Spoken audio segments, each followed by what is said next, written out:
So, Brett, dominant victory tonight. Were you happy with your performance? You couldn't, kind of looking for the finish there in the third round, didn't quite get it. Yeah, I was. Yeah, I said at the start, really. I wanted to go in there and get that 50k bonus money. But as a fighter, when you walk in there, you're so confident going in there. But once you step that octagon across, you just think that it's not going to be one of them shifts. Unfortunately, you're just going to have to get the job done. And it was one of them shifts. Although I did see the arm triangle, it was a bit sweaty, and I could just breathing going slowly and slowly, but it wasn't tight enough.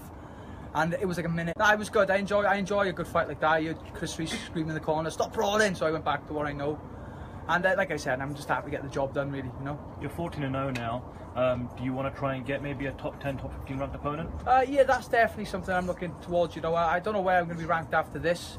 I won't mind someone like a couple of spaces above me, and then go into that. Yeah, definitely. I'm not in a rush. I'm still young. I still got a lot of things to work on, definitely. But I'm happy, really happy, with the progress I'm doing now. I'm training very hard. People don't realise it's been a 28-week camp. I trained for London, it didn't happen, didn't take time off, went straight back into camp. This is my 28th week in camp. And like I said, I'm quite broken at the minute, so it's nice to get some time off this and hoping to be back December. We've obviously seen the passionate support of your fans here within the UK, but would you like to get the experience of perhaps fighting on a big card in Vegas or New York or somewhere international? Well, that's definitely what I planned next for December, really. I knew there's some good fights out there. Vegas is definitely the fight capital of the world. That's something I look towards. I wouldn't mind getting a fight in MSG. One of my boxing idols, Joe Galzaghe, finished his career against Roy Jones Jr. That's something I could look to do in the future. There's no major names that come out to me. You know what I mean? Like I said, I'm the guy that works quietly, that people don't hear about until there's a loud bang. I was hoping a loud bang was going to be tonight. Unfortunately, it wasn't. So on to the next one now. When you look at the rest of the bantamweight division now, is there anyone you see yourself matching up well against? Anybody else in the top 20, really. I see good fights, even the top 10. I like. There's a list of good fighters there, and there's a couple of good guys who've been put in. So I'm looking at anybody outside the top 15 at the minute, definitely. Mitch Gangren was definitely a good fight, and that's something I look towards. Unfortunately he pulled out injured. So well, whoever they give me, I'm not a guy who will shout about it yet. But if in the next few weeks, if I see someone I think, okay, that's going to be a good matchup, I'm going to shout for that. I called 3 people out before this fight. They all responded, but nobody pen to paper. Mitch Gangren called me out, and within 3 hours I signed that piece of paper and we were on. You know what I mean? Yeah. I call in these guys not because I dislike them or I think they're bums or I don't like them. I want to fight these guys. I think they're good fights. When Albert Morales signed that paper, my eyes just wide. I thought, that's a fight, that's a scrap. That's someone who's going to come here on 2 weeks' notice and take me on.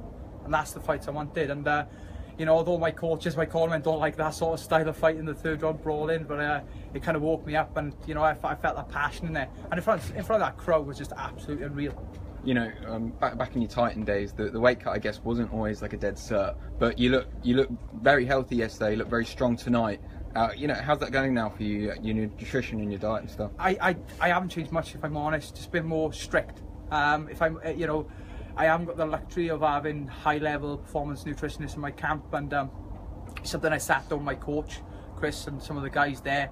Most of my teammates do a lot of research on it, so we were just talking, and we found my way of doing it. Like, my way won't suit other fighters, and that was where I was going wrong. I was looking at other fighters trying to copy their way, and it wasn't suiting. And like I said yesterday, I felt really good in the scales. I didn't feel too bad, and like you said, I feel like as if I've got it under control. I'm not going to say, yeah, I've smashed it, it's going to be like every time, because you never know the circumstances, but I definitely felt brilliant. I woke up at like 3 o'clock in the morning on like Saturday morning. I was like, I'm on weight, I'm ready to go. So and it's just brilliant when you make weight. So like back in Titan days, and I lost my world title in Titan, I lost my world title in cage, which was my weight issues. To get that under control now, I feel like I've justified them days, and I'm happy now. On that note, the UFC have now got this Performance Institute in Vegas, and fighters are able to use it for free. They'll provide you with breakfast and lunch, so you just sort yourself out with dinner and boarding. Is that something that you think you'd like to take up? I've actually been out there and had a look at it all, and it's a fantastic facility. If we get a Vegas fight, we were planning on going out there a week or 2 earlier and using that facility. Definitely, why wouldn't we? It's one of the. Well, I went there, I was absolutely speechless. and there's all different things, like there's like an altitude chamber there, and there's all these different things, and it's an amazing little venue. And if we get a fight in Vegas, definitely I'll be out there a little bit earlier to train in that camp, and I'll take some of my team out there with me, and we'll get some good preparation there.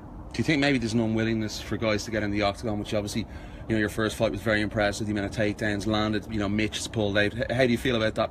Yeah, I was a bit gutted about the Mitch fight, obviously. You know, it was a fight that I was looking forward to, and I prepped really well for that fight. That's why I was about the 50k thing, that when we fought Morales, it was a bit of a change in opponents. You watch the two fighters, they're not the same fighters, and I'm not a guy who's going to say no. I wanted to be on this card, and there was no way I wasn't going to be on this card. I would have gone in there on my own and shadow box for 15 minutes if I had to, just to get paid, you know. But if that Scottish crowd as well was fantastic, and well, I hope they go on in the future, because I'm definitely putting my name up for the next one. Also, Brett, do you feel like we're a little bit closer to a UFC in Wales? Oh, definitely. Like I said before, I think it was Danny Henry, I think it is. Before Danny Henry side, I think it was like 3 Scottish representatives.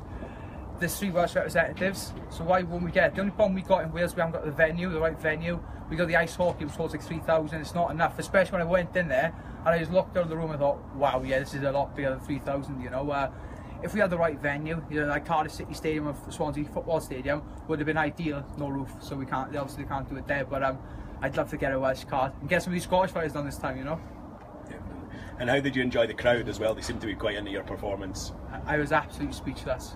You know, like I said, I was going about interviews about like my Celtic brother and that. You know, I love Scotland. I really do. I've been up here before, and I love this place. And when I walked out there, it was as if I was fighting in Wales, you know what I mean? And for that, I'm grateful for the Scottish fans, because it's a kick up the backside to go and do a bit better than what you should, you know, and I'm very grateful, very.